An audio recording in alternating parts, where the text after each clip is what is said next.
be a screw, feel my own adrenaline. Yeah, I do just what I do, and I hope you let me in, yeah.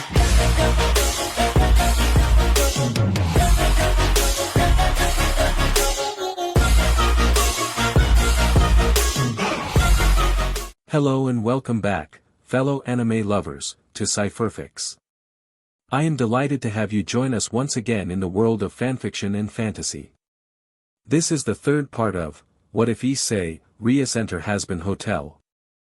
Special note, this fanfic is written and a masterpiece of RedKHII on FANFICTIONnet. Do check and support the author too. Now smash the like, share and subscribe button for more. Also press the bell icon so that you never miss such great parts. Thanks for the introduction. Now let's dive into the world. Cheers! Every one of the Hazbinhotel chanted with almost everyone happily clanking their wine glasses together for the surprise win on the first day of Hell Race and Axel, Charlie, and Vaggy's lucky survival. Inside the hotel's dining restaurant on the ground floor, a large table has been set for everyone inside for Nifty to serve them a lot of exquisitely but hellish-looking food and drinks that Axel for sure can tell that he'll die simply from tasting if he is still human. But seeing how happy and relieved Charlie is from how their surprising first race is successful, Axel can relent himself to try and enjoy tonight, for her sake. However, even though the slightly exciting dinner and party, Axel cannot help but notice how Vaggy is both annoyed and saddened, especially when she attempted to smile the best she can for Charlie before she frowned her melancholy when Charlie looked away. Deep down, Axel felt his heart aching in sadness and sympathy. Vaggy must be agitated by everyone's forced role in this year's Hell Race, but more to her and Charlie's as navigators instead of Axel being a racer. Ooh, I'm proud of you, Axel, for getting yourself a place to be in the second race tomorrow. With your driving skills, you might as well win the Hell Race, as no one has ever seen on a newcomer. Nifty congratulated with happiness after taking a bite of a pie with a small but living black and red tentacle sticking out of the crusts, nearly making Axel choke and puke his lasagna, which Nifty dubbed Devi, lasagna, by how the tentacle twitches a few times before Husk grumbled a burp when he shakes his hand and glass bottle off the table a few times. Yeah. Hoo, good job, not dying. Aren't you a ray of sunshine, Husk? Axel mused with a faintly mischievous smirk as he felt something big, fluffy, and slightly heavy gently rests on his head and hair while he noticed a familiar pair of arms and pinkish-red gloves entwining around his neck from behind, while another pair of lower arms and white gloves did the same but around his stomach and back, leaving his arms flailing around when he realized, in horror and the other's surprise or annoyance, that he's caught by angel dust with a stuck smile on his face. Hey, cutie. If you make it out alive until the end after tomorrow, just spend a night with me. That's all I'm asking. Angel Dust pleaded with a chuckle after his upper left hand grasps under Axel's chin and tilted upwards for Axel to find himself blinded and muffling by Angel's melons, suffocating him while frantically waving his arms to escape even when Axel accidentally grabs his captor's chst with his hands and unfortunately groped the now pleased Pawn Star, making Angel his amusement and pleasure while Charlie, Alastor, Vaggy, and Husk watched the scene in mixed reactions that are discussed.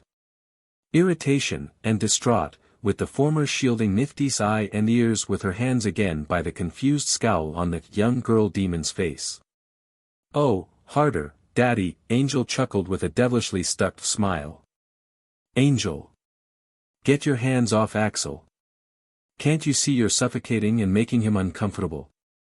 Charlie demanded in horror while Vaggy almost grabbed her holy spear from her side and was about to aim it at Angel Dust, although something she thought off in her mind collected her attention to frown her sorrow and lower her weapon. I don't care if I make him uncomfortable. I just want to F with him. Angel Dust scoffed with a scowl while he continues to hold Axel in his grasp while he struggles to escape from the other's trap, until he managed to gather the strength to pull himself away from Angel, with a loud gasp and blushing cheeks that almost changed color into blue from asphyxiation, prompting him to think that Angel, although he managed to witness and catch Angel from almost falling onto the table from the surprising JRK and escape, also startling the spider demon when Axel twirl. They're back and away from the table, to almost everyone's silent confusion of Axel's quick reaction while he hastily dusts anything off Angel's clothed body with his hands and responds to the mocking offer for SEC, despite knowing that he rather not accept it due to being teased by a sect demon. I'll think about that, Angel. As he hastily turned around and about to walk back on his seat, Axel didn't notice Angel's face shifted from a disbelieved scowl into an amused and flirtatious grin, holding his chst and touching where Axel accidentally groped him with his upper gloved hands, when Axel spot Vaggie whispering closer to Charlie's ear after the latter remove her hands off Nifty's head to let her resume eating and conversing with Alastor. The sight of shock and worry on Charlie's face after Vaggie finished telling her attracted Axel's curiosity as he watched Vaggie assuring her girlfriend with a sad smile before she and Axel watched Vaggie leisurely turn around and walk towards the dining restaurant's doors with her holy spear in hand without the others noticing her leave, although Axel watched Charlie climbing off her seat and also follow after Vaggie, but instead of doing so, Charlie's eyes drooped down and glanced at the floor with sorrow, bringing the customer to slowly feel sadness weighing his heart by. What could Vaggie be feeling and thinking about? Maybe there's something I should do to help Vaggie. Axel decided with a confident scowl, trying to reclaim his determination and compassion when he hurriedly walked and stood beside Charlie, noticing his presence when he nervously asks her with a concerned glower. "Hey, Charlie. Is something wrong with Vaggie?" "I don't know. She told me that she needed to go outside for some air, but said that she'll come back in a couple of minutes." Charlie answered sadly with a shake of her head, glancing back at the other and stood from her seat to grasp a hand on his shoulder and the chains of his holy spear. Luckily, Charlie already told him that not only that the chain is safe for any being including a sinner demon to hold and own the holy spear. "Axel, I know the party's for you, but do you think you can help check up on Vaggie for me?" Charlie asked with a curious frown before her mood rejuvenated when Axel smiled his compassion for the offer, knowing that he'll gladly accept before he could respond his acceptance. "Sure. I'll try to talk with her and cheer her up. Just relax, and I'll bring her back in before you know it." Axel curtly nodded as Charlie happily sighed her relief and removed her hand off his shoulder before watching her kind guest quickly ran out to the same entrance and exit Vaggie took. After running past the lobby and slowly opening the glass doors before slipping through to now stood at the entrance of the Happy/Hazbin Hotel, it didn't take long for Axel to find Vaggie standing on the pavement beside the empty road still bearing little damage from today's race. A sorrowful sneer painted her face when she looked down. At least none of the hell cars isn't driving past the hotel for Axel to initially presume the worst of Vaggie attempting to commit suicide even in hell. "Hey, Vaggie. You're alright?" Axel softly asked after proceeding to walk towards Vaggie once he called her attention to whirl around and notice his arrival. The melancholy on her face quickly changed into a dismayed glower, although Axel can see that seeing him instead of the others brought Vaggie to calm down with a sigh. "Oh, hey, Axel. I'm fine." Vaggie responded quietly, with Axel aware that she is trying to keep her sadness within her even when she immediately asked him back with a sneer, possibly showing her uncertainness. "Why aren't you at the party? You're not in the mood for Angel's flirting like just, or did Alastor try something to creep you out again?" "Nah, okay, maybe yeah about those two. Mostly how Angel wanted to stuck me. Don't worry, I'll make sure that I won't take up on his offer." Axel admitted with a faintly cheeky smile and rubbed the back of his head with a hand, bringing Vaggie to chortle both her disapproval and relief for both Angel's usual antics that she can't stand and Axel's common sense before the latter lowered his hand and added with a concerned scowl matching the tone of his voice. "I'm just wanting to ask if you're feeling fine since we almost died from the first race." "As I said, I'm fine, but..." Vaggie closed her eye and tiredly sighed her irritation as her response, bringing Axel to subtly nod his agreement just as Vaggie vaguely opened her eye and glance away with a sad sneer. "Axel, even though you said that you're a former street racer, you were a bit reckless earlier. Since this is your first and only hell race, at least you risked your life again to save Charlie for the second time." Even if she is the princess, everyone except the both of us doesn't care about her role, and they even think and say outright that the hotel's a stupid idea. Those other heartless guys are idiots. Well, you're right. I think that they're stupid for not giving this a chance, and even forced the three of us to join the hell race against our wills. Axel immediately agreed with an angry scoff, only thinking about everyone's cruel mistreatment of Charlie, snapping Vaggy's depression to stare back at him with bewilderment after a faint gasp was released as her reaction before she glanced at Axel, looking back at her with a kind and understanding smile. Look, no, I can come across as trusting or even dumb by how kind I am, especially since I'm dead and all, but I believe that it's great that I'm me, someone who wants to help no matter how dangerous it will be. If Charlie's plan to help us get into heaven might work, then I'll do whatever I can to help out until it works, no matter how long it takes and no matter what cruel comments I get from other demons. Listening to the end of Axel's speech, Vaggy stared at the other in silence, for she is baffled that a sinner demon who had only been in this hellhole for a day and had proven to her that he is more than trustworthy, perfect to help her protect Charlie from those that can harm her inside and outside of their circle. Then, without realizing it, Vaggy found herself smiling her gratitude, which caught Axel's surprise that shifted into wonder. Thank you, Axel, for your kind words and showing us that you're a better person here than Angel Dust and Alastor. Vaggy acknowledged with a kind smile, finally no longer being sad about her and her two friends' dilemma and being happy that Axel shares the same mindset as her and Charlie. That is the only good thing she's having right now. Welcome. Although I think that they're not all that bad. Axel nodded with a smile that tensed into hesitance when he made Vaggy raise her eyebrow with an annoyed smile about Angel and Alastor. I mean, yeah, Angel can get on my nerves by wanting to get into my pants, and Alastor still freaks me out even if he only smiled at me. But if Charlie can see that they have a shot, then I should put up with it, I guess. Well, make sure that you don't get too trusting and comfortable with those two, especially Alastor. He's powerful, even when he showed up in hell decades ago. Vaggy warned with a cold sneer that shocked Axel and almost took a step back when he was frightened of Alastor's brief history. But instead of asking more about Alastor, even wanting to wonder aloud why would Charlie have a powerful and sadistic overlord helping her with the hotel, Axel slowly calms down to express a determined scowl and nod his acceptance. Even with his questions still unanswered, he's supposed to cheer Vaggy up and not agitate her more. Okay. I promise. Why don't we go back inside? Maybe being close to Charlie instead of separating from her will cheer your mind until we'll be forced to get to the second race. Axel suggested with his mouth reclaiming his charmingly kind smile as Vaggy also calmed down and nodded her acceptance with a kind smile as well before the two proceed to walk back inside the hotel. Axel hoped that Charlie isn't too sad that she couldn't comfort Vaggy, but maybe she'll be glad that he helped. But right as they were closer to the doors, the heavy sounds of a car engine strangely heading in their direction from behind and aside caught Axel and Vaggy's attention to stare at each other in dumbfounded suspicion.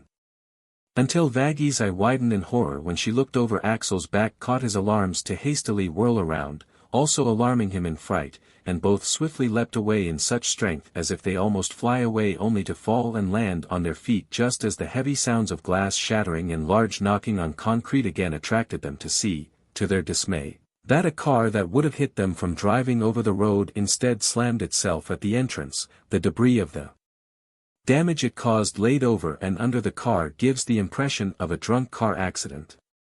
What the hell? Vaggy yelled in baffled rage at the car.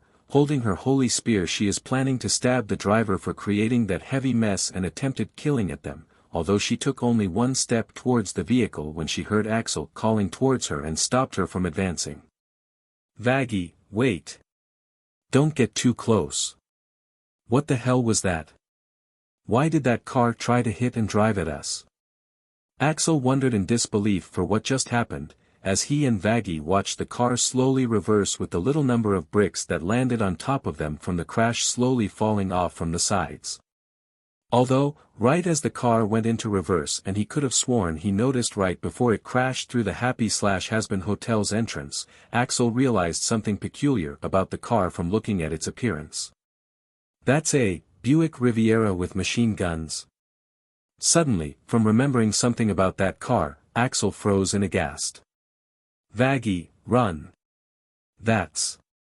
Axel is almost finished shouting when sudden large hands immediately grab him from behind with another holding a big white cloth grabbing him at the mouth, muffling his voice as he struggles to escape from another trap that is rougher than angel's embrace, although he can feel and even smell the strong smell of chloroform sipping through his nostrils from the cloth, making his mind dizzy and blurring his vision until it became black. The last thing he knows before losing consciousness was a faded sound of Vaggie shouting his name in worry.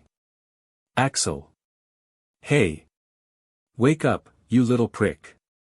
Right as he can feel the chloroform's effects beginning to dim until he can open his eyes with a few blinks, although he felt something to wonder his confusion of why is he sitting on a chair and his body feeling like he is being tied up, a harsh voice yelling and a strong slap smacking one side of his voice forced a gasp of agony out of his mouth as Axel is finally awake, albeit a rough wake. Only to realize that he is no longer outside the Happy/Hazbin Hotel but now inside what appears to be a basement with wooden walls and ceiling which holds a single light bulb dangling above his head. Looking down, Axel noticed and tried to struggle from being forced and bounded on a chair by a long rope all over him and chair until his head is the only thing he can move until he hastily glances in front of him in dread to see his kidnappers and captors are Diamando Baku, Mad Max, Sawblade, Scythe, Helmet, El Diablo and Blackjack, with the latter holding the chain and body of Axel's holy spear and the men sneer their fury at him.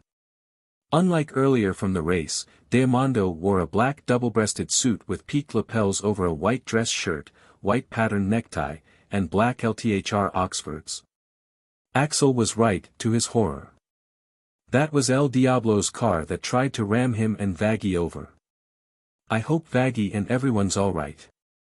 Axel prayed. What are you guys doing to me? Axel begged only for Helmet to angrily swing his arm and smack the back of his hand at Axel's face, striking the same cheek that slapped him awake but also releasing a stream of BLD out of his mouth. Smack! Silence, you little fledgel! Helmet threatened with repulsion in his sneer looking down at the bounded prisoner alongside the other racers for the second round. For a little dummkopf, you are annoyingly tough for someone who didn't even waste a day of your new filthy life here. Watching you race your hardest and try to beat us to end up last but still get to the next round, even if we knew that you were forced to join in the first place, you make us sick. Mad Max scoffed. We're not surprised that you're doing this to help your stupid friends at that dead-ass hotel. But you know that what you're doing is dumb.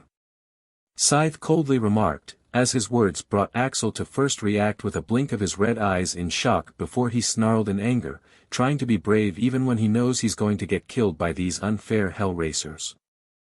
Shut up. What's wrong with helping people, even if I'm alive or dead? Axel angrily demanded only to receive another slap but in the different cheek by Scythe. Smack. What's wrong is you acting like a human, even in hell. No doubt that those two wenches forced to be our navigators are head over heels on you, like the beaches they are. We also know that you have that puta of an actor in that hotel, while we're not even afraid of that so-called overlord other people kept saying that will kill us with just a smile. El Diablo sneered with a scoff when mentioning Charlie, Vaggie, Alastor, and Angel Dust since it's no surprise that he's called a swear word in Spanish. But while the other hell racers agreed with him while muttering their awful comments, they also ignore Axel staring at them in disbelief at how they think about his friends including those that can actually kill them. He was so horrified, that for some reason, he felt something snapped inside him. Don't ever talk SHT about my friends. You have no right to say those words in front of me.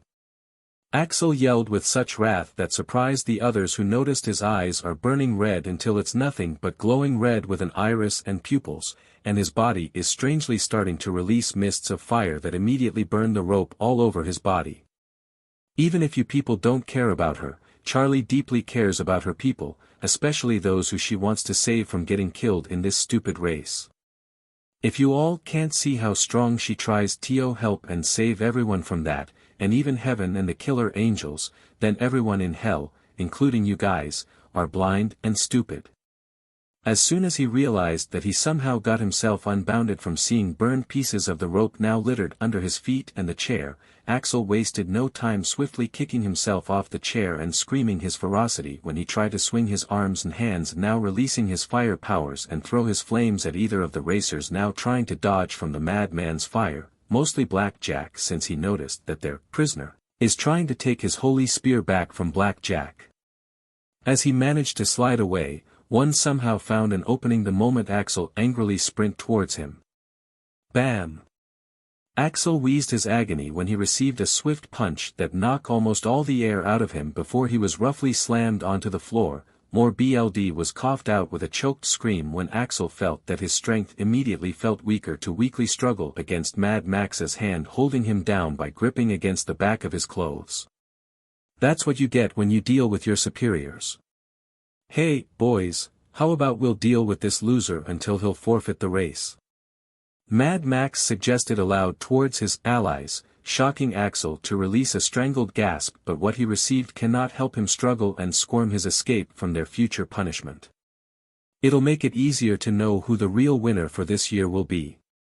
Ignoring Axel's weakly gasps and clawing his hands on the ground, but his escape attempts have proven to fail, Helmet, Diamondo Baku, Sawblade, and Scythe looked at each with suspicion about the idea until Helmet walked closer to Mad Max and Axel, not without shooting a bullet of spit out of his mouth and hit the latter in the face. Very well, but don't give me any orders, Arschloch. I'm the hoe here, out of all of you. Helmet accepted.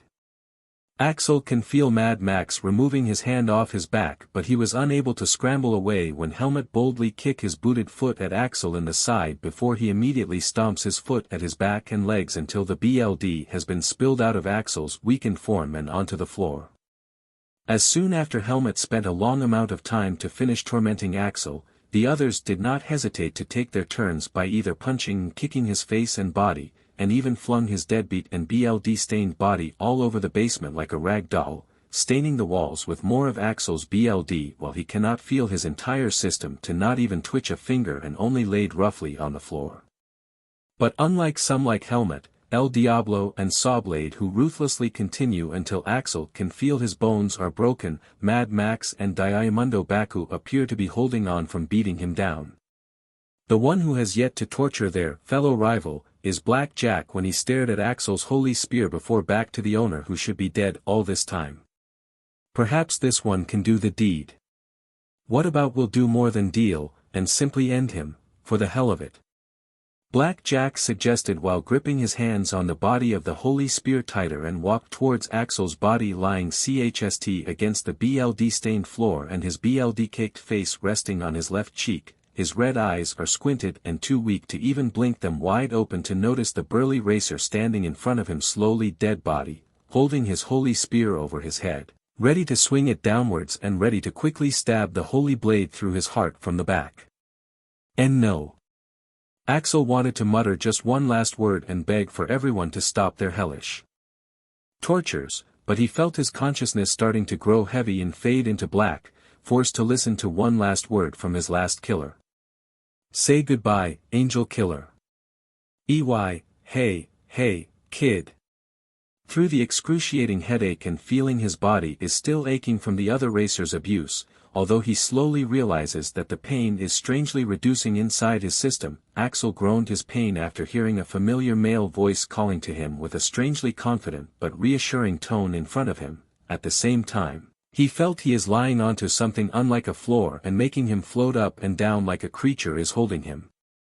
Trying to fight the pain, Axel hurriedly pushes his sluggish off whatever is holding him with his hands, although he can tell that he will fall immediately when he almost screams when his noodle arms give it away only to be held by a pair of human-skinned hands warmly grab his forearms. One of them is holding what Axel is surprised but glad to see again is his holy spear.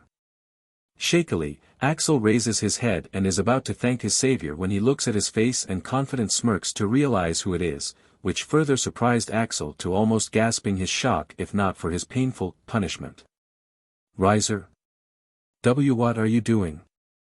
Axel quietly asked, also wanting to question what the two are riding on, but the pain forced him to release a soft gasp of agony.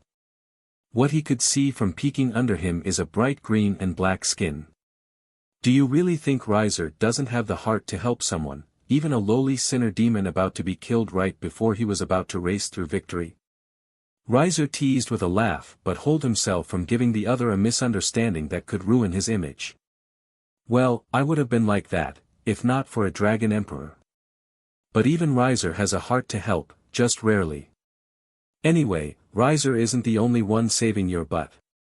Axel watches Riser look over his shoulder, realizing that he is sitting backwards instead of forward, with the other slowly leaning to the same side, and seeing what also attracted Axel's disbelief of the person who also assisted Riser to save him from the other hell racers.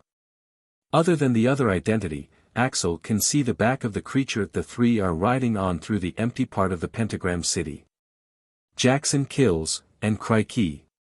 "Hello, mate." Jackson waved a hand after swiftly turning his back around and now sitting on RedKHII's neck without looking forward, with the giant chameleon demon rumbling a deep noise after Axel mentioned its name. "Ya lucky that the fire chicken and RedKHII spot ya getting your butt stolen away by those sinning demons or not. What fun do they think they have if the famous angel killer and the lucky hell racer? Who the hell are you calling fire chicken?" Riser yelled in anger, shocking Axel at how offended he has just shown himself. "I'm the powerful phoenix of my family. And Riser will not tolerate anyone who mocks me like that, even a redemon like you." "What's a redemon, by the way?" Axel wanted to ask after wondering about what Jackson is called. Could he be a different kind of demon? "Yeah. You're like one of my human buddies back home. From the almost exact appearance with different colors, similar powers of hellfire, to the cowardly font until you both get to the point of shitting your pants if something terrifying bit ya in the butt." Jackson sarcastically confessed with a laugh out of his non-existent mouth, with Axel silently gasping, his dread of Riser growing more agitated until flames instantly burst out of his shoulders. "That's it. I'll kill you." Riser yelled and almost crawled towards Jackson for a brawl, only to be pulled back by Axel wrapping his arms around his stomach from behind. "Riser. Jackson. Stop. Ow ow ow ow. I'm still in pain from earlier. Axel, don't stop me. Let Riser fry this redemon alive." Riser argued. "Then try to make me into Barbie, then." Jackson remorselessly laughed his enjoyment out loud while, even in pain, Axel still tried what was left of his energy to pull Riser back from the laughing humanoid demon. It took a long time, especially since his body is suffering from the beatdown, but Axel managed to calm Riser and Jackson before they could fight during RedKHII's walk through the city until the four demons can look in front and see that they have arrived at the Happy/Hazbin Hotel, but, unlike earlier, the outside is filled with a group of people. Axel can see and recognize them to be Charlie, Vaggie, Nifty, Husk, Alastor, Angel, and even Riser's girls Yubeluna, Cirrus, Isabella, Shuelan, and Tsubasa. Yura conversing at each other with dread, suspicion, and or worry on almost all of their faces. As soon as RedKHII walked toward them and roared a deep rumble to get their attention, Charlie and Yubeluna's group hastily look at their arrival, which immediately got their horror of seeing one of them in a bad state, although Axel doesn't know if Alastor is still mocking him with that smile of his even when he followed the others running towards the giant chameleon demon who stopped at their destination. "Axel. What happened to you?" Charlie gasped, running towards Axel when Riser held him off RedKHII's back and on his arms in a bridal pose before he leapt off the creature and landed on the ground, carefully lowering Axel to sit and be grouped by the others. "We looked everywhere for you and we thought you ran away." "We?" Axel muttered aloud, looking at Alastor, Angel, and Husk as if he couldn't believe that even they helped search for him. As if she also noticed his expression, Vaggie shrugged her shoulders with a disappointed glower, still bearing worry for his condition. "Okay, it was just me, Charlie, Nifty, and these ladies that looked for you. But seriously, what happened? Who kidnapped you? Vaggie exclaimed. The other racers tried to kick his bucket and sabotage his chances of winning the hell race, Jackson revealed after sliding off RedKHII's neck, with everyone watching the chameleon demon's body beginning to glow a bright glow of green light while immediately shrank to a smaller size until the light dims to show RedKHII is now a size of a large cat. First seeing everyone staring at their new size with perplexity on their frowns, and smiling in Alastor's case, RedKHII scurries towards Jackson and climbs around its owner until its tail is coiling around Jackson's stomach, leaning against his back, and both its mantis-like front legs are resting on both of Jackson's shoulders from behind. Whoa! Axel mentally gasped in amazement, at least there's no trouble for RedKHII to go into buildings. As much as it's painfully understandable that they won't be punished by the Hell Racer workers and founders for their lack of elegance in their part, Riser finds it disgusting that they wish to kill this one for his luck. Don't worry, Riser will help heal him with my phoenix tears. Oh, and your majesty. Riser hopes that you don't mind if my peerage will like to book a room in your lovely hotel and stay until we'll see who'll win the hell race. Riser admitted with an irritated scowl at first before he calmed down to softly inform Charlie, startling her in fright of what she believed she heard from one of the sabotagers of the hell race. Same for me, too.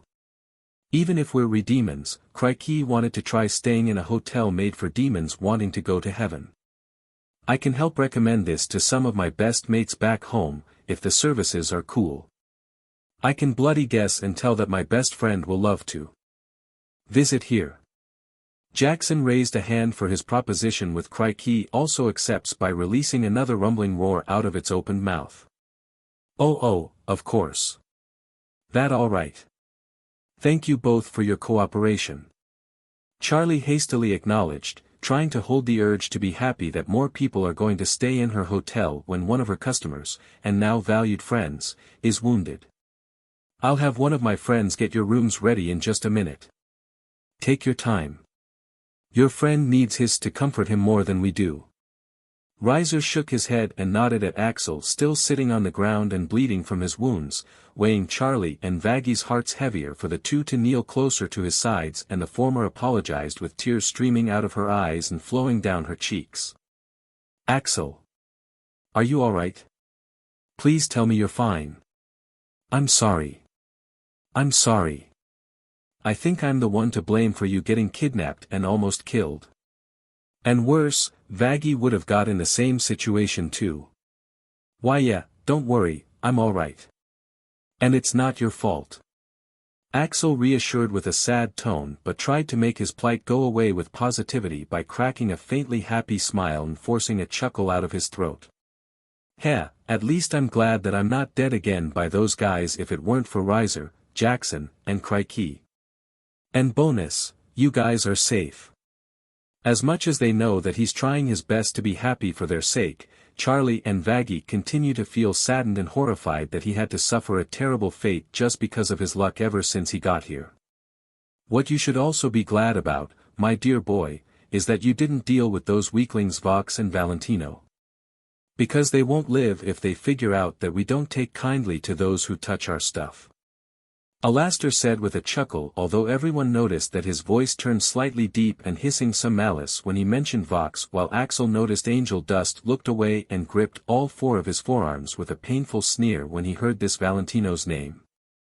Although he still has enough energy to ask Alastor or Angel about those names and their possible relationship, what happened to him just now alerted Axel to faintly look down and away from the others still checking up on him and his state.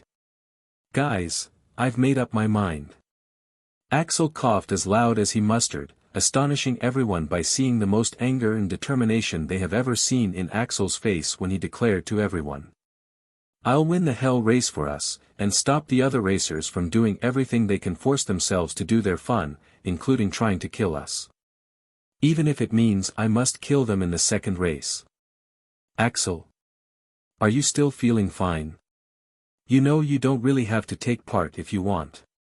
Charlie suggested as she and Vaggie carefully held onto Axel's arms and the three leisurely walked through the large crowd of Hell Race's audience expressing their happiness for the second round of the race. Again Angel Dust had to walk away instead of comforting Axel despite his annoying attempts to stuck him.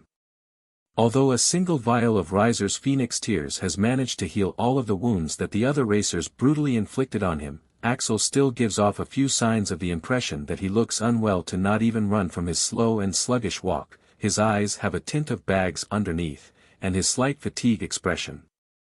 But instead of complying with their wish to rest and retire from the Hell Race for recovery, Axel instead kept his word that he declared to his friends, including Riser and his peerage, and Jackson Kills and RedKHII, that he must win the race to make sure that the happy/Hazbinhotel will be recognizable and that they'll be safe from those who will harm them, even if his friends can fight and Alastor is an overlord.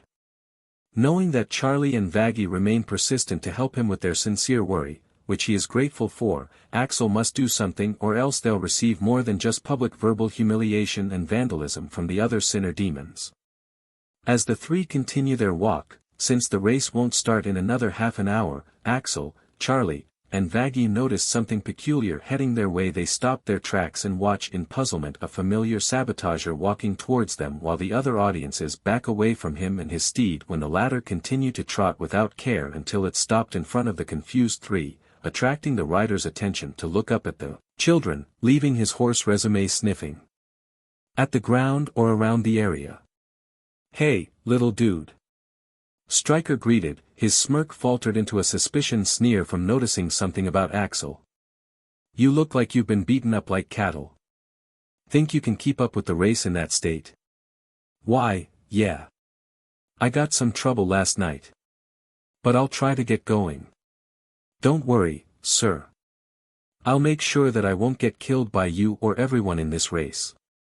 Axel reassured, trying to be confident with his tired smile. "Good.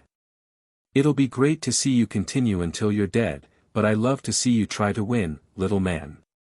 Hey, have you seen Kills? I thought I saw him earlier, and Bombproof's acting strange since we arrived this morning. Like a dog picking up a dead victim's scent."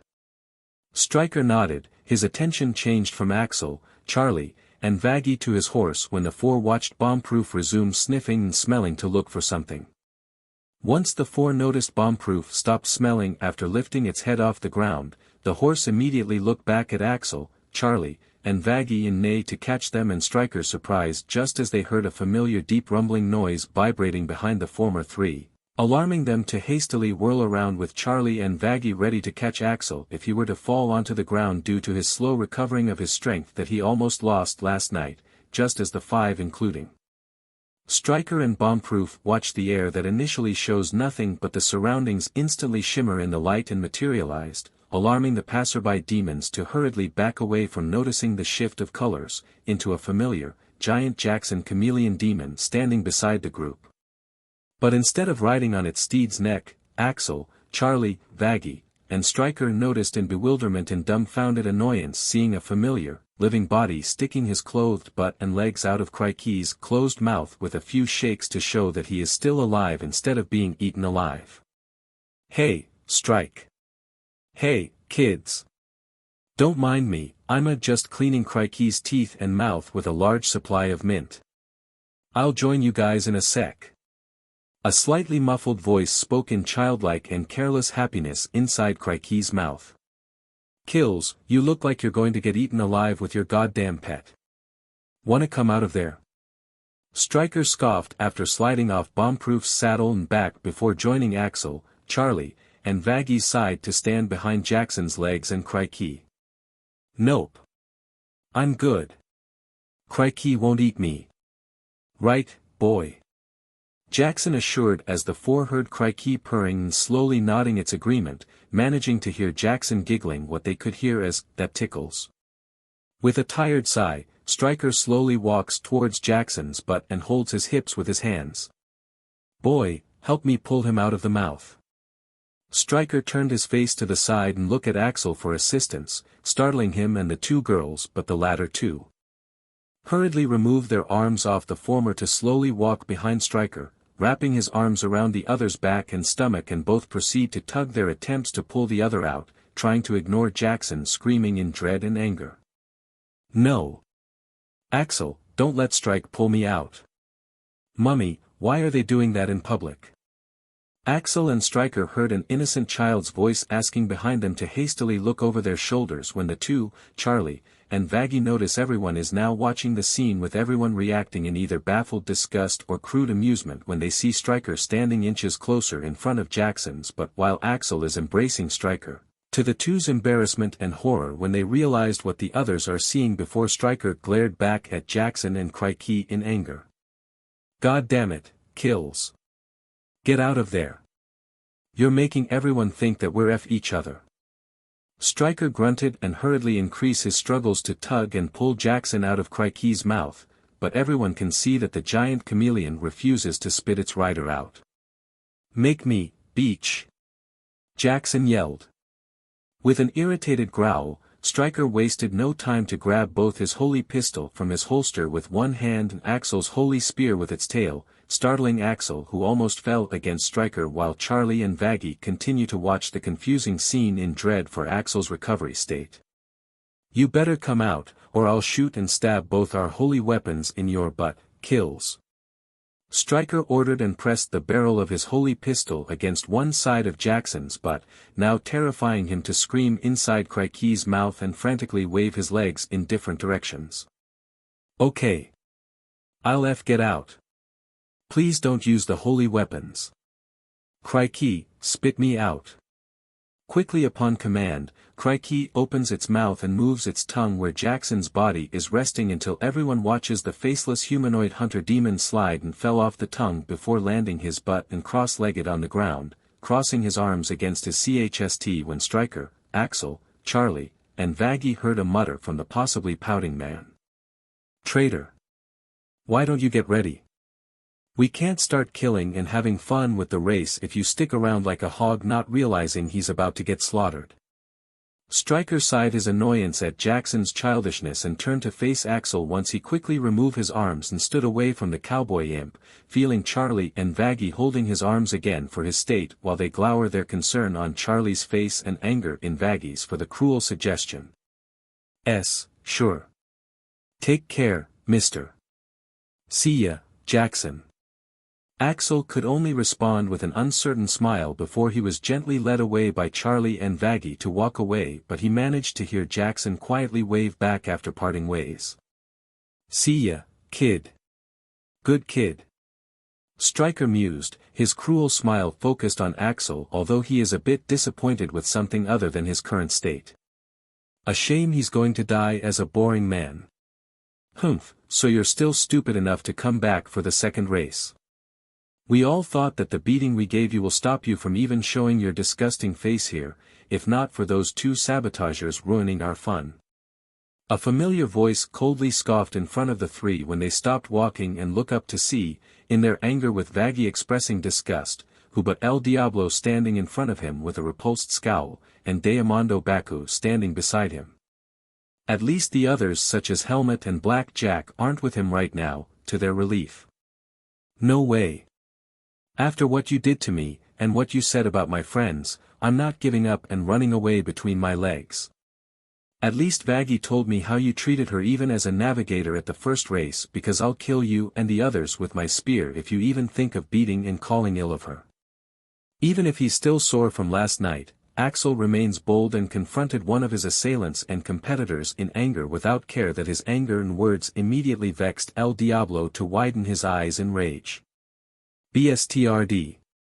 But instead of a straight attack, El Diablo holds himself from making a move after witnessing both Axel and Vaggie pulling out and aiming their holy spear inches away from his throat, infuriating the older racer by how his opponent continues to be brave instead of cowering in fear like the others presume that is what his weak heart will tell him to do. Luckily, for El Diablo and Diamando Baku, none of the two didn't get to strike when the Princess of Hell hurriedly pulled her disgusting girlfriend and friend away from him in worry. "Axel, Vaggie, stop. The race is about to start. We must get this over with. The princess is right. Besides, we can show the kid how we will take him down in the race.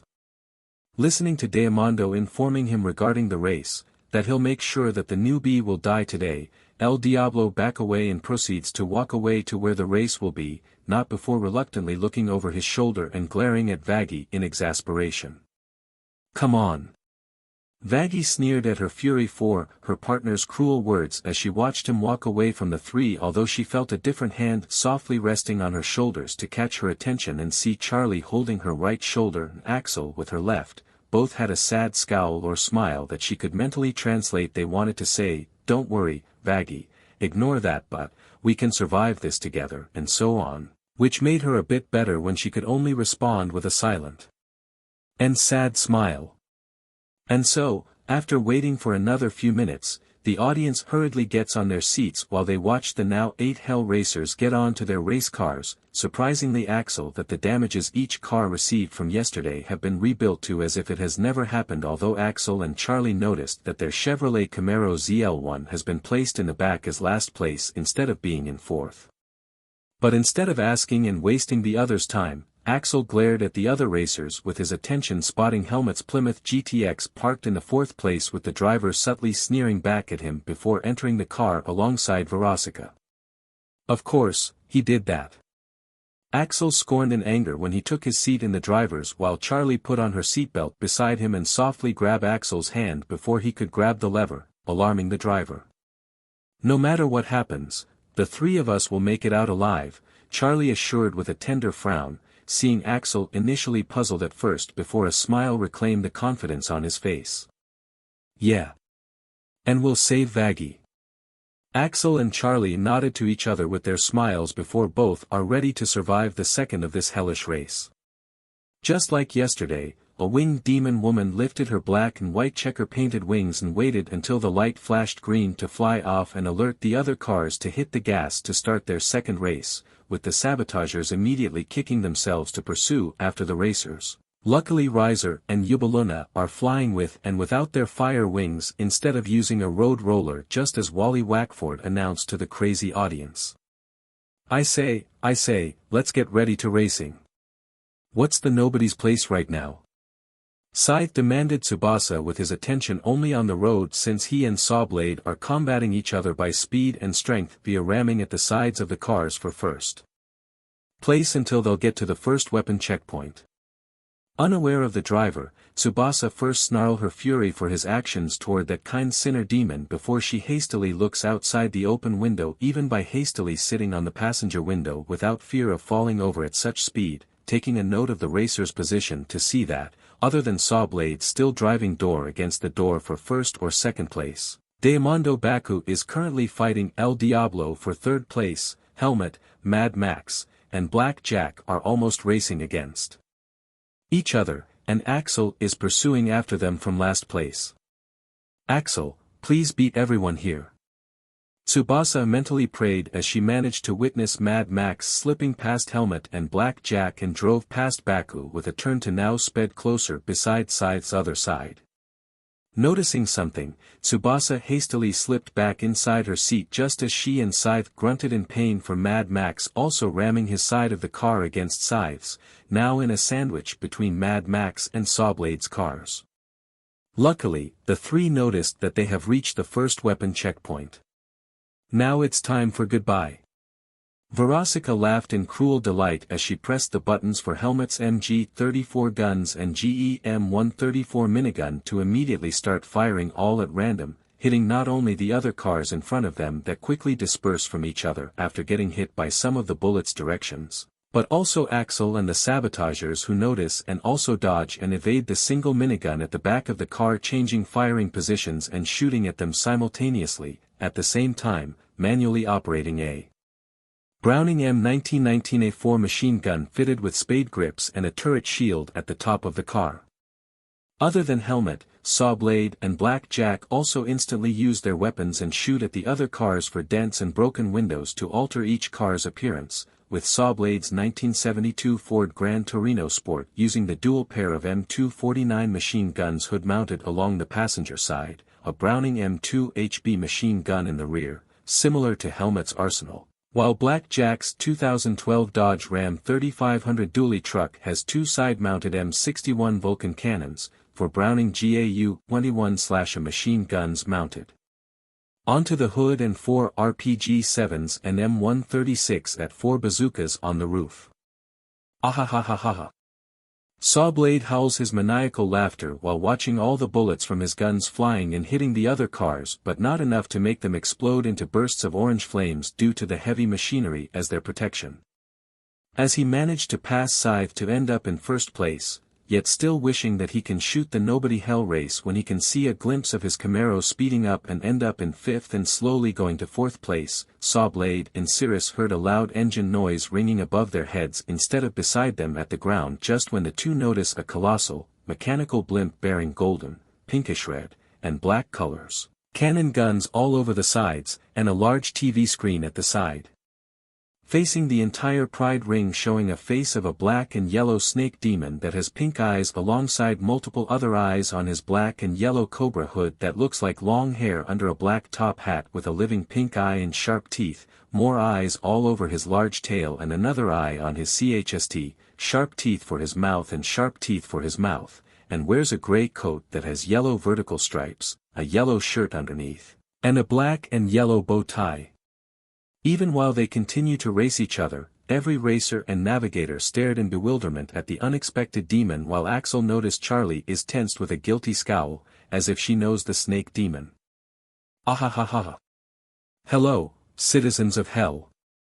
It is I, Sir Pentious, offering you all a fine day of the hell race, by giving you all my forecast of hellish pain and ammo as today's sabotager. The snake demon intruder, Sir Pentious, revealed through his blimp's jumbo screen at the side, confusing not just the racers who continue proceeding through the streets even when they drove past the first weapon checkpoint the moment Sir Pentious arrived unexpectedly, but also the entire Pentagram City when the audience and Wally stared at the blimp in raised eyebrows and mouth gawking open. Two of the audience, however, are less than impressed. Ah, great. It's that version snake hole. Angel groaned in annoyance, remembering that version demon during his and Cherry's brawl after last week's extermination. Al, do you remember how you tried to kill him and your ship with your KNKY tentacles? MMH. Alastor mused with his eyes narrowed and watched the sabotager couple, Riser Phoenix and his queen, fly away from the race and soar faster to the familiar blimp holding the eccentric inventor. No, I don't think so. Alastor shook his head with a naive smile. Hey, Snake Grandpa. You're not even wanted as the sabotager. You're going to kill the other demons not even a part of the race with your giant blimp. Riser shouted once he and Yubaluna floated in front of the blimp's jumbo screen now showing Sir Pentius's face scorning in curiosity for the floating human-formed devils, initially angry when being called Snake Grandpa, only to shudder and gasp in surprise and anger at the revelation. What? How come they didn't invite me? Sir Pentius screeched in flabbergasted anger although he immediately calmed down from his temper tantrum and, collecting Riser and Yubaluna's alarm, smirk his menacing amusement. Well, why don't I sabotage everyone, and use this for my territorial takeover of hell? Instantly, the two sabotagers and the Pentagram City witnessed the blimp eject multiple heavy cannon guns out and all over the blimp before Riser and Yubaluna swiftly flew away and around the air and the blimp to avoid every cannon and artillery bazooka guns shooting countless bullets and bombs onto the air with some of the heavy bullets and bombs raining onto the ground, releasing nothing but large explosions hitting in different parts of the city from above, destroying buildings for the giant debris and bricks to burst into different direction and rain towards the ground, also damaging the ground and the racetrack road with the continuous rain of bullets and debris. Unlike the excitement of carnage, the audience reacts in horror to the damages Sir Pentius caused just because of his late realization of being a sabotager. What's going on with that crazy thing? Tsubasa gasped in horror as she peeked through the window and watched the blimp shooting bullets in different directions and a familiar blur she can recognize as Riser Phoenix and Yubaluna flying around and avoid getting hit, bringing her to mutter her worry in herself. I hope Riser and Yubaluna will be alright. Even if she was speaking quietly, a hand grabbed Tsubasa by the collar and forcefully pull her to look at the driver. She's forced to ally, glaring at her in vehemence with his other hand holding onto the driving wheel. His eyes are not focusing on the now rough racetrack since he's now distracted in rage for his navigator. Shut the F up about that PMP of your MSTR. You're my partner until you'll die, so you better. Scythe complained to the surprised girl, although the two heard another explosion in front of them but farther to not hit them, alongside a scream familiar to be Sawblade. Just they turned around and see Sawblade's Ford Gran Torino Sport flying recklessly at them. The hood of his car is now gone and the inside and engine imploded into a fiery pit from possibly receiving one of this Penchasa's cannon bullets in the now damaged road. Before Scythe could even steer his Mitsubishi Eclipse to the side to avoid colliding, the Gran Torino immediately crashed into the other with such strength that sent both cars flying backwards and high in the air, allowing Black Jack, Diamondo Baku, El Diablo, Mad Max, Helmet, and Axel to drive past the two before another falling bomb from above surprisingly rained down onto them, by hitting Sawblade's car by the roof, before a massive explosion boomed into the road with another explosion imploded from the two cars and now dead racers and navigators, creating a colossal bonfire. I say that, due to the unexpected arrival of the turf warfighter Serpentius, Sawblade and Scythe are now dead. I hope, and say, that the sabotager should really help us get rid of the snake. Wally Wackford announced with a terrifying scowl, even screaming through his microphone as the audience watched both the blimp currently fighting against the flying Phoenix Devil, his queen, and now the extra help by the Incubus Rose, and the Jumbovision screen showing the ongoing race with the now 6 Hell Racers. Dead/retired, Sawblade/Cirrus, and Scythe/Tsubasa Yura. Lord Riser, some of the snake demons' attack just killed Cirrus, Yura, and the two unimportant racers. Yubaluna informed as she and Riser were in the middle of dodging Serpentius's cannons and bullets flying over the air, especially since the two can see the unexpected arrival of Rose the Incubus flying closer with a familiar sniper rifle in hand, guessing that Jackson is kind enough to hand him his weapon to assist them. Knowing that Cirrus and Tsubasa Yura's racers are the same losers who tortured Axel last night, and therefore less important for him to never care for their lives, Riser froze in shock at what he heard before he glared at Serpentius's screen in fury. What? UBSTRD. Riser yelled. Well, more than your precious girls will get the same when I'm done with everyone. Serpentius laughed as he continued to control his blimp's artillery to shoot at the new 3 flyers, unknowingly giving Riser a plan that caught Yubaluna's attention when she watched his king flying upwards and hurriedly follow after him, leaving Serpentius distracted from now attacking Rose, shooting a few of Jackson's bullets before flying around and under the blimp.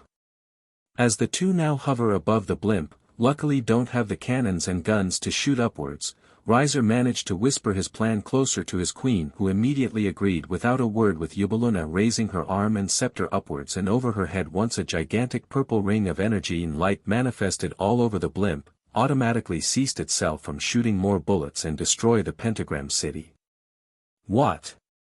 I still have more ammunition. Why isn't any of my artillery working?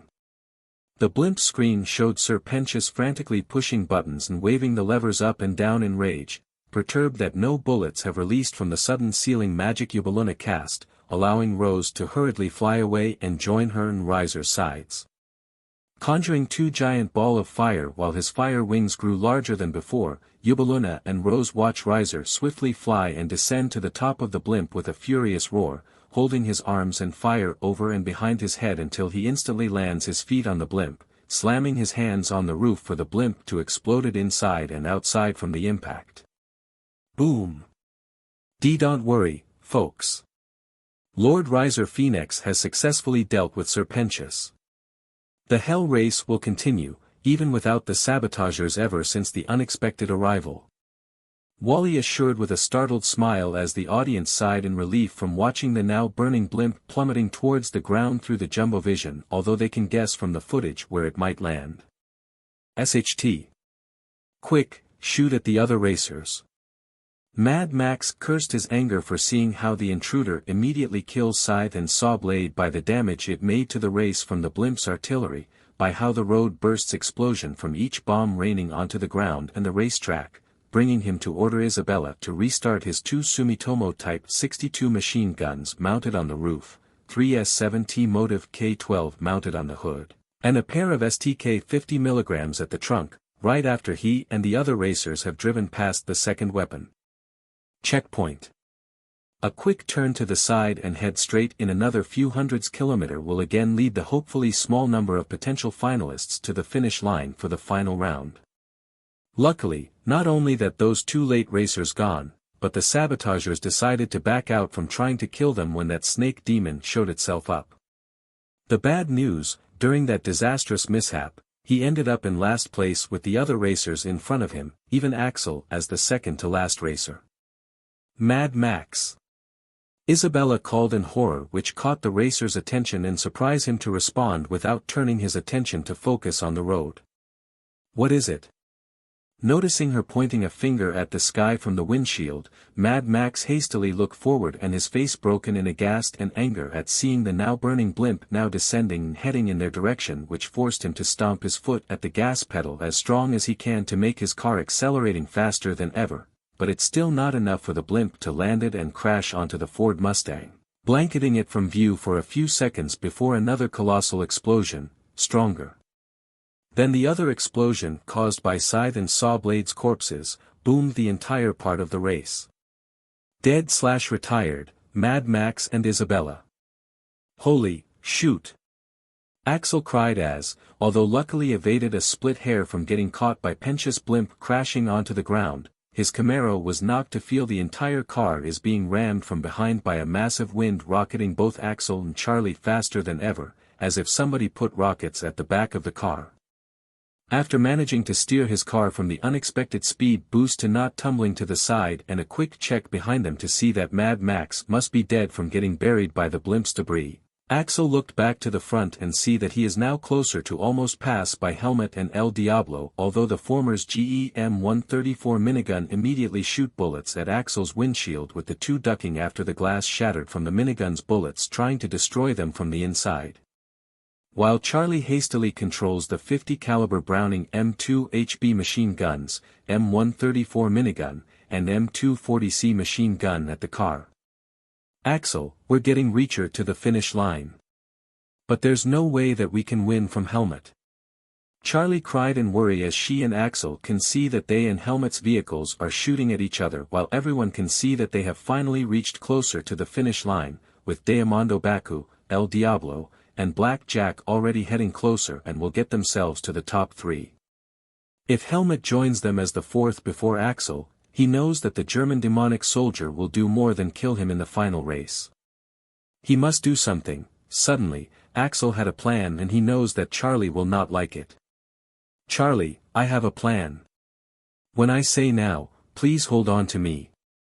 Axel informed, lifting his right hand off the steering wheel to pull out and uncoil his holy spear and chains off of him. Alarming Charlie to press back against her seat and watch Axel swiftly throw his holy spear through the broken windshield, his hand remaining to hold the end of the chain, and managed to impale through the now broken shield of Helmet's rear glass and jabbed inside the car, releasing a scream from Veronica and a furious howl from Helmet. Now! Axel alerted, feeling Charlie hurriedly throw and wrap her arms around him just when both watched Axel's hand holding the chains instantly emit flames from his powers, which also prompt the chain to release his flames traveling through the entire chain and heading inside the Plymouth GTX right when Axel furiously spin his hand holding the steering wheel to the other side and stomp his gas pedal to the maximum speed. What the holly? Helmet yelled his perturbance while Veronica screamed her shock when both witnessed a flash of gray break his rear glass and jabbed through their car's radio and buttons in the gap between them instead of impaling either of them, with the former realizing that it was the brat's chained holy spear just when both watch orange flames following through the chains and the spear. The moment the flames have to reach to the blade and the radio, too late to order the disgusting succubus to pull the holy spear off of the radio even if she will be killed from touching the weapon. The entire interior of the Plymouth GTX immediately brim with hellishly, excruciating flames that Helmet and Veronica noticed and felt to feel that they are burning in a volcano or literally the fiery description of hell, bringing Veronica to howl her agony while trying to tap her hands from the fire that starts to scathe their skins, while Helmet glared his horror and rage at the burning holy spear growing its flames by its power alongside the disgusting owners. When his vision is now blocked by the flames, managed to release his final words in a loud bellow, not realizing that he felt the world around him spinning like being trapped inside a tornado. "You dummers gore!" The audience cheered their happiness of watching Diamando Baku, El Diablo, and Black Jack finally passed the finish line, although everyone's excitement changed into disbelief of watching Helmet's car immediately burn but continue driving, while those watching through the Jumbo Vision, and Zoxtagrams live streaming to those outside the Pride Rings, can see the cameras revealing that the fiery car is caused by Axel's holy spear that somehow got inside the other car even when the newbie Hell Racer managed to speed past Helmet's car and heading to the finish line, before the audience watches Axel's Chevrolet Camaro swiftly spin to the side and forcefully fell to the floor to immediately tumble roughly on the road but still crashing its way to the finish line, with the Plymouth following suit since it's still connected with the chained holy spear. "Charlie! Axel!" Vaggie screamed in horror after she hurriedly exited the Buick Riviera alongside El Diablo and the other racers and navigators, about to wonder what on earth is Axel doing to almost kill him and Charlie, when she felt a large hand grabbing her by the back of the collar and felt herself pulled back alongside the other racers and navigator back away from Axel's car, tumbling quicker and finally crash past the finish line. "Watch out, girl!" To her dismay, Vaggie heard Diamando Baku warning her when she can see him holding her shirt and off the ground. Suddenly, everyone watched the chained holy spear pull itself out of Helmet's car that is now rocketing to the air in the red sky from the lack of restraint, once Axel's Camaro managed to stop tumbling and crashing farther from the others and got itself, to everyone's astonishment, landing perfectly on the tires instead of crashing against a building. But instead of falling head or body first to the ground, which will surely kill the rider and navigator inside with another explosion like the other racers who died in today's race, Helmet's Plymouth GTX instantly imploded on the air right when gravity was about to pull them down, using its explosion as a large firework in front of widened eyes frozen in horror for what happened as the ending of today's race. Before the entire audience of Hell instantly cheer that erupted the entire demonic realm as another successful day of the Hell race. Dead/retired, Helmet/Veronica Mayday. "Sir, did you see that?"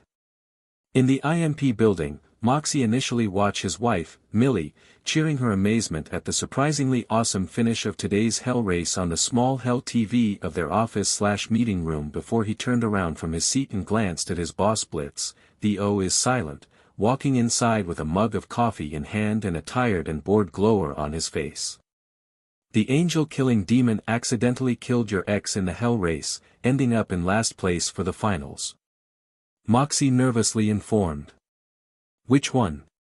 Blitz asked with a bored, remorseless tone which doesn't faze Moxie, who raised an eyebrow with confused scorn, but rather his boss's question of whose ex, until Moxie finally answered. "Veronica Mayday." No soon after she was mentioned, Moxie and Millie immediately watch Blitzo throw his mug towards the glass window, shattering it in the process by his mindless action, and immediately kneel on the ground to shake his fists and shout his excitement and anger at the ceiling, to the imp couple's disbelief. "Yes. Let's FGO. Good job, whoever the F you are. You got that beach drop dead. And once again, our lucky stud Axel has, I say, survived our second race for the Hell race. I say, that leaves him, El Diablo, Diamando Baku and Black Jack as our 4 finalists for the final round of the Hell race. Stay tuned, folks, 'cause I say that this Hell race will be made into Hell history, by our surprising roster." Wally Wackford declared alongside the sounds of the audience howling and chanting their enjoyment of seeing the revealed finalists for tomorrow's last race, but they are more cheering at Axel's life than the other racers. "Axel, we did it. And Vaggie is safe again." Charlie happily cried and jumped onto Axel in a hug, with the latter twirling the two around like a couple on a date, although the latter gently lowered his friend on her feet for his respect, with Charlie and Vaggie as the official couple, only for Charlie and Axel to almost falling on the ground by somebody knocking them from behind until they see in the surprise of Vaggie, her closed eye had tears welling up with a scared frown. What were you two thinking? Vaggie reprimanded with her bittersweet tears, alarming Charlie and Axel, who hastily pull her and get the three out of the racing track, to stand on the grass with Axel backing away with a concerned smile while watching Charlie comforting Vaggie in her embrace and softly slide her hand on the latter's head and hair. "I'm sorry, Vaggie. I know it was reckless of us." Axel first listens to Charlie apologizing while Vaggie continues to cry her relief and worry before he walked away a bit to give them some privacy, yet he notices a familiar hellhound walking towards them on fours while his incubus boyfriend still sitting on his furred back. Both looked happy towards Axel, who noticed in surprise but reclaiming a tint of happiness of seeing them again even if they tried to kill him earlier again. "Hey, kid," Mutt called with a confident smile, "you sure are a lucky mothalf for surviving from an exterminator angel, and now that stunt you did too. Luckily end up in third and last place. Good thing we're not counting the real last place you accidentally blow him up like a firecracker." "Sorry." Axel apologized with a sheepish smile, although Rose waved his hand with a reassuring grin. "Hey, don't apologize, angel boy. Just be glad that you survived and you'll have less competition tomorrow. That's what matters. At least, you helped me and Mutt escape from that fight when we met. No matter the score, make sure you'll survive or even win the final round of this hell race." "Yeah, thanks." Axel nodded and watched Mutt turning to the side and walk away, with the former waving a hand at them for Rose to wave back until they're gone, just as Axel noticed the other two sabotagers walking towards them with their steeds, a composed smirk shown on only one face since the other doesn't even have one. "Nice job, little man. You still got yourself alive for the spot for the winner of this year's hell race. How you feel, kid?" Stryker remarked. "Honestly, painful, especially since I almost got killed and beaten down by the other racers from yesterday to today, thanks to Riser and Jackson saving me," Axel admitted with a painful smile. "Oh, so that's what happened." Stryker chortled, turning his attention from Axel to both Jackson and RedKHII, with the latter seemingly face back at him. "Never thought even a redemon like him would risk his life to help someone who can kill him with his blessed weapon. Hey! If I didn't help out, we would have to see some other boring be the winner or not give us an awesome entertainment of knocking his enemies with his burning and tumbling race car as the finisher. It'll just be old yapping non-stop until we'll get bored." "Right, RedKHII."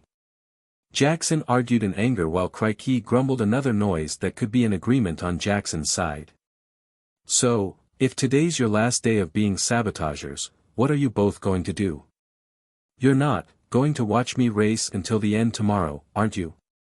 Axel asked with a timid smile, praying that their answer is no. "Of course, we're going to watch you race tomorrow," Jackson happily answered, dashing Axel's hopes when he looked down in defeat, which Stryker noticed to chuckle at his reaction. "You got yourself into this mess of a race because of the people demanding you for BLD. But since you managed to pull yourself up and got almost all the racers also hounding for yours for 2 days, you brought most of hell wishing to see through the end. Don't stop there, kid." Stryker voiced out of Axel's performances during the hell race. Nothing caught his surprise than how Stryker is genuinely impressed with him instead of dissing him just to make him look terrible, prompting Axel to slowly lift his head and watch Stryker tugging his reins for bomb-proof to slowly walk away, with Jackson and RedKHII following suit. Both Hellhorse and Chameleon Demon chuckle and grumble their noises at him before Axel watched the Cowboy Imp and Hunter Demon riding away through the park. "Lord Riser." Axel heard Carlomine's voice calling out to her MSTR when he managed to spot Riser standing a bit farther from him and hugging his knight, crying her sadness in his embrace, with Yubaluna and Shualan standing beside her partner. "I'm sorry that I couldn't save Isabella, Cirrus, and Tsubasa Yura. Please forgive me for failing my duties of protecting them. It's not your fault, Carlomine, but the fault goes to that douchebags you two are forced to partner with until tomorrow. If they even think of hurting you two even with his threats, they'll answer to Riser once the race ends tomorrow." Riser assured while softly stroking the back of Carlomine's head with a hand, his face soured in fury for the racers for what happened to his members, although he immediately expressed a faintly happy smile when he, Eubeluna, Carlomine, and Shualan noticed Axel slowly walk towards them. Axel. Congratulations on getting to the final race. Riser congratulated. Thanks, Riser. Axel nodded with a sad frown. Are you okay? I'm sorry that I couldn't save some of your girls. Thank you for your condolences. Luckily, I had Eubeluna pull the girls' corpses out from their carnages and, as their king, Riser will use my powers as a phoenix to resurrect them back to life once all of this is done. But rest assured, Riser will watch your last race tomorrow. So, promise us and your friends to never die and win the hell race. Riser reassured with a shake of his head as Axel listened with a soft frown before his mouth tugged into a kind smile. Sure. Axel lowered his attention to face Carlomine and Shualan after the former removed her arms from her MSTR and the two girls stood in front of Axel. Miss Carlomine. Miss Shualan. I know that we're sorta opponents, but, for wanting to kill me and how he must have mistreated you like how the other racers mistreated your friends, I hope you don't mind if I could beat Black Jack and Diamando Baku for you and my friends. Seeing their faces flinched in surprise at his words, Axel was taken back by Carlomine immediately composed herself and pulled one of her swords from her to hold it in front of her chest with the blade pointing upwards. Thank you, Sir Axel, for your pure honesty and kindness. Please see to it that you must win the hell race from those other failures of the soon-to-be late racers. Shualan nodded, with Carlomine giving the impression of a recently knighted soldier from medieval times or in a fantasy story, although Axel didn't get to say something when he watched Eubeluna slowly walk in front of him, making him blush from almost peeking at her large melons until he received a soft embrace on his forehead and feeling his cheeks being gently held by a pair of feminine hands, making his face flushing red when he is staring face to face with Eubeluna smiling like a stuffed hostess. Make sure you do it, young man. For those who want you alive. Eubeluna said, removing her hands off of Axel's face and walking back to stand near Riser's side as they, their knight, and Axel looked at the other side and see Charlie, Vaggy, Angel Dust, Nifty, Alastor, and even Husk running towards them, slowly cheering him up for what happened and mentally keeping his word and now Eubeluna's promise as he can hear the girls of his group calling out to him in worry, also dreading of receiving a brief punishment from Vaggy for creating that accidental win. Axel. So alright folks, that's all for today. Stay tuned for part 4. Do subscribe, like and share for more such videos. Also check out the story and author RedKHII on fanfiction.net.